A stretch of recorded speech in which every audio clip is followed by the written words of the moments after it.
This is a beauty. Oh my god, the water is freezing. The water must be about a degree. I cannot get it any I can't get it any cleaner than that. My hand is about to drop off. The water is so cold. Look at the size of that coin. Georgius III, by the grace of God. Now this one's new on me. Normally it would say Britannia, but this says Britanniarum. Britanniarum.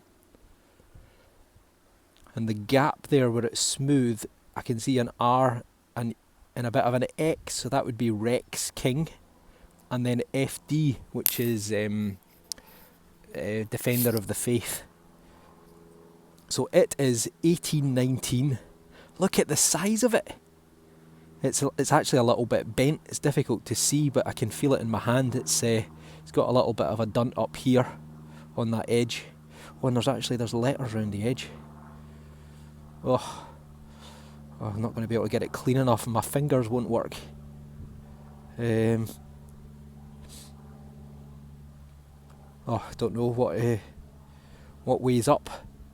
There we go. Anno, A-N-N-O. Anno Regina? Surely not Regina, that would be Queen. Anno does look like Regine. Regine?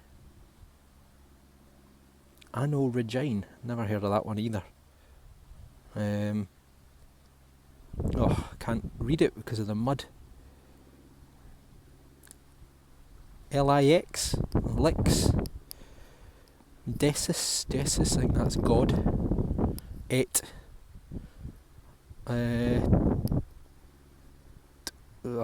Titam, Titam. No idea.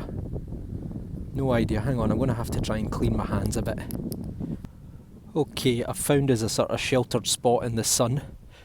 My fingers, I can barely move them. They're just about ready to drop off. So we've got Georgius III, by the grace of God, Britanniarum, no idea, never heard of that one. Rex FD, so 1819, and on the back side we have got Oni Soit Quae Al Pence. Now, just try and get out the wind a bit. Because I've studied a fair bit of history, I don't remember what it means, but I know what it's from. That's from the Order of the Garter, which is a chivalric, or a type of chivalry in England, only in England. In Scotland we've got the Order of the Thistle, but in England they've got the Order of the Garter, still in existence today. And that's the motto, the Latin motto for the Order of the Garter. More importantly, we've got a beautiful figure on the back on a horse with a sword, and he's stabbing a dragon. And this is St. George. This is George and the dragon. So he is the patron saint of England. The Order of the Garter was created in, I think it was sometime in the middle of the 1300s. It was created by King Edward III, if I remember rightly. And St. George was chosen as the patron saint of England. The flag, the red cross with a white background, the English flag, that's called the George Cross, which comes from this man here. Now, ironically, George was actually Greek. He was from Cappadocia in modern day Greece. He was a Roman soldier, and he joined the Roman army, and during there was a purge of Christians. He had become a Christian, and there was a Christian purge around about 300 AD, and I actually remember it was Diocletian who was the emperor of Rome at the time, because I've found coins of him, and poor old George was decapitated as a punishment. But he was,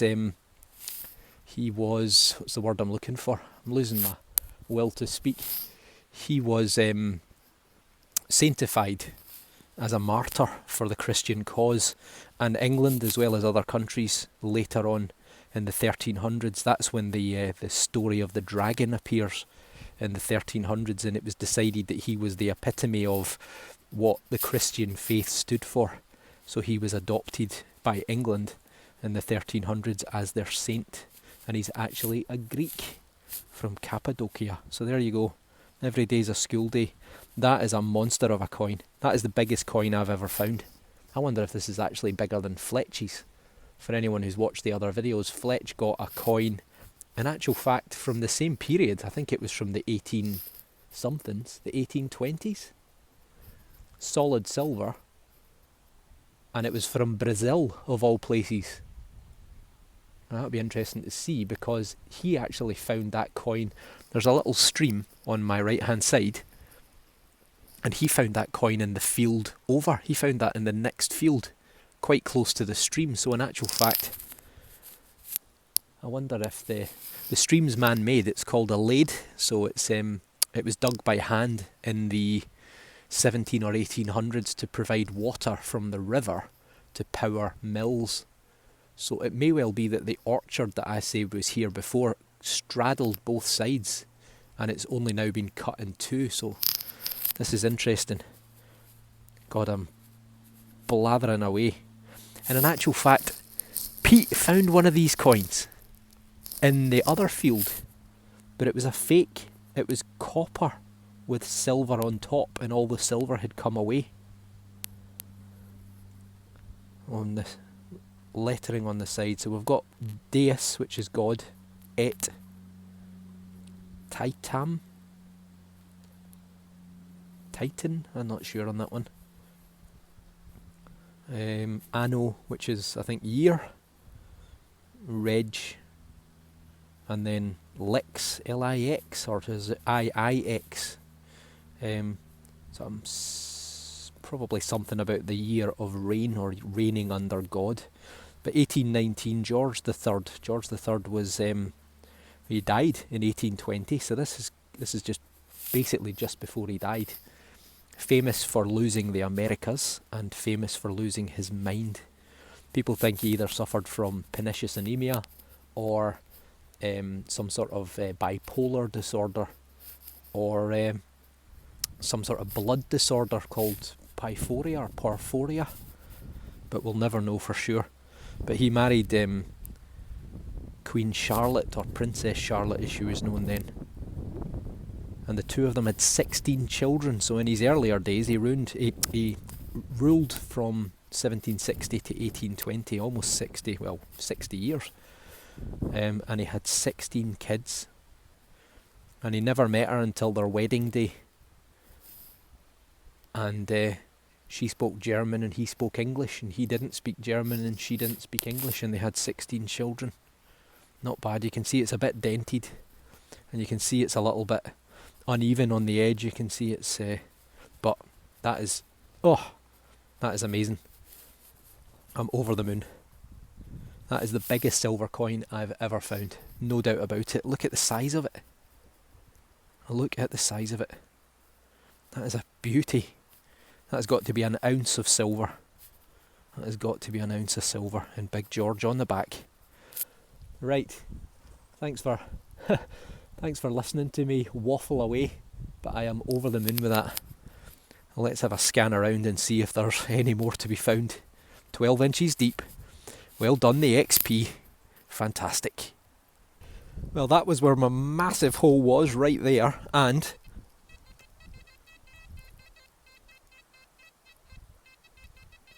got something there. Don't think it's another coin, but hey, who knows? It is another coin. It didn't sound like a coin, but it is.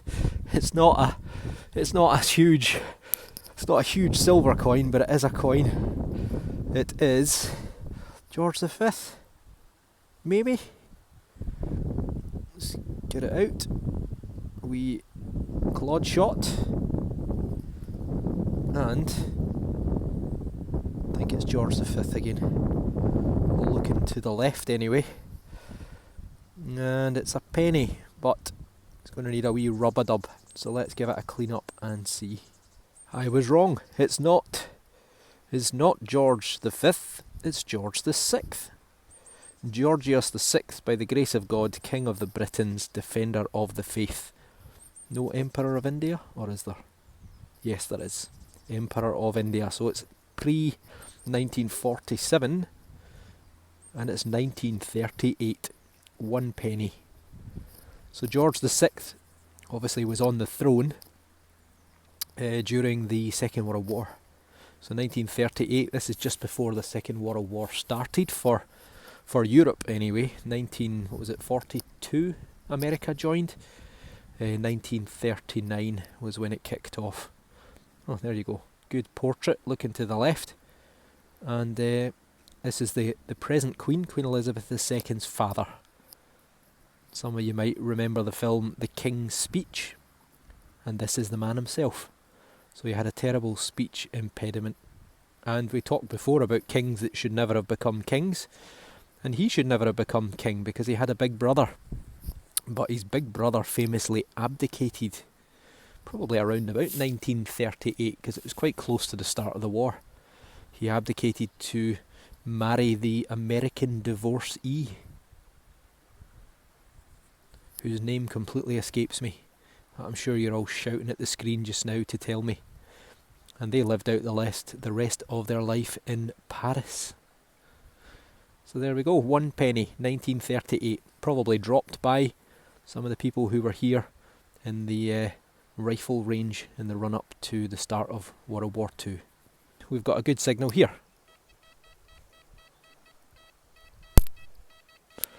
That could be a coin.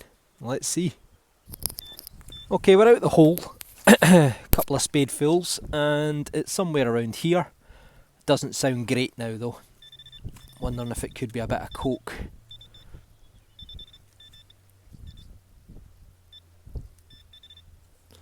Is it in here? Nope.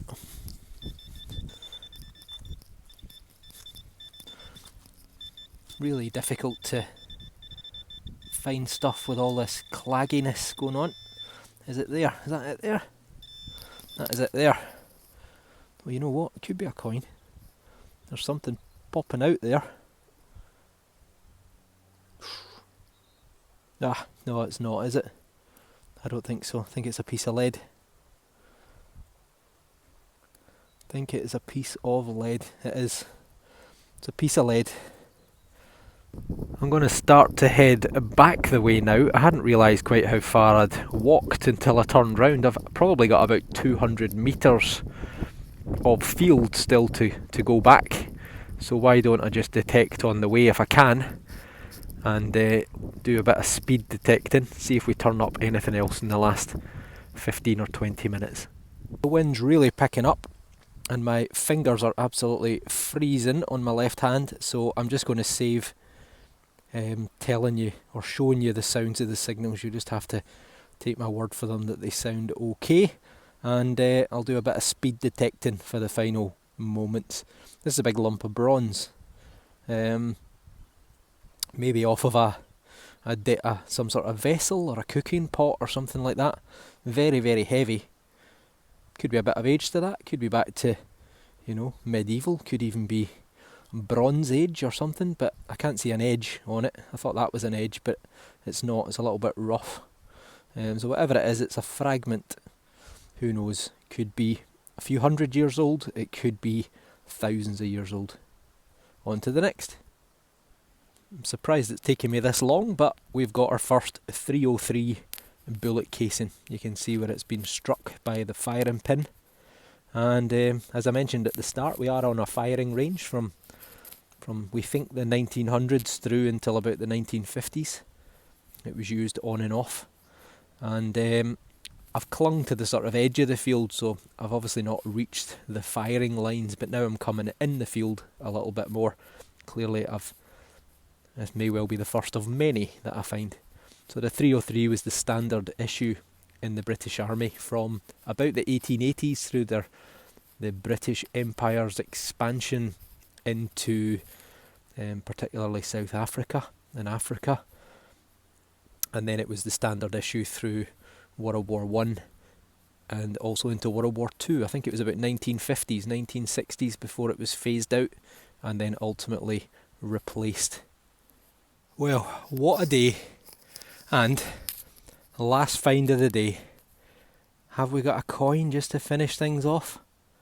You see something just popping out the soil here? It's a rounded shape. Could be a button, could just be junk. Let's tease it open and see. Oh, I think it's going to be junk. It's definitely green coming through there. What have we got? What have we got? It is a thing. That is not a coin. That is some sort of fitting. There's a lug there. Let's give it a wee rub if I can bend my fingers. Not really. There you go. Now that is a little lug. There's a hole in there. You see it there?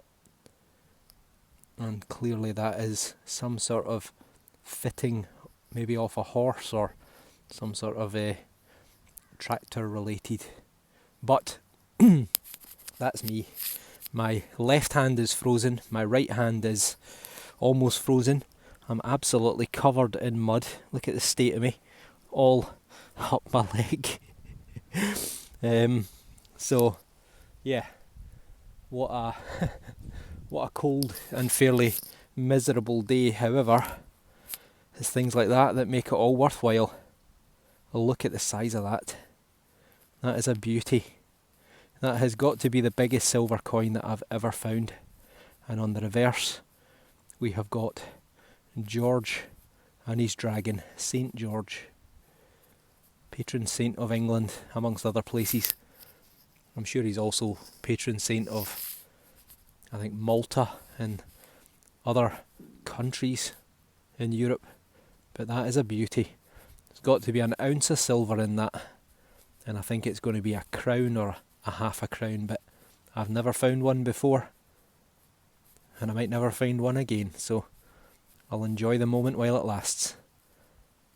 Thanks for watching, and give me a sub or a like, and hopefully we'll see you in a few days once the storm has passed on Sunday and Monday. Thanks for watching.